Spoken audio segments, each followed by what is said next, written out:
चार प्रमाणांचा विचारापैकी स्वप्न या प्रमाणांचा विचार आपण आज करत होतो. असं म्हणतात, इंद्रिया वाचून जागृती आणि सुषुप्तीच्या संधीत जे ज्ञान होतं त्याला आपण स्वप्न म्हणतो.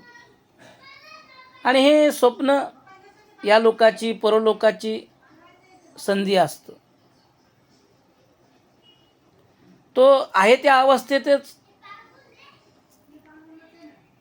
न पाहिलेल्या अवस्थेत सुद्धा काही वेळेला जातो.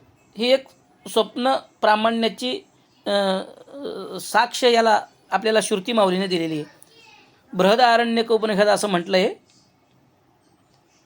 तस्य वः एतस्य पुरुषस्य द्वे एव स्थान भवत इदंच परलोकस्थानंच संध्यं तृतीय स्वप्नास्थानं तस्मिन् संधे स्थाने तिष्ठन् एते उभे स्थाने पश्यतीदं परलोकस्थानंच. ब्रह्मसूत्रामध्ये स्वप्नाला मिथ्या म्हटलंय, हे खरं आहे, परंतु ते केवळ स्थूल दृष्टीनं वादी कुंठित करण्याकरता म्हटलंय.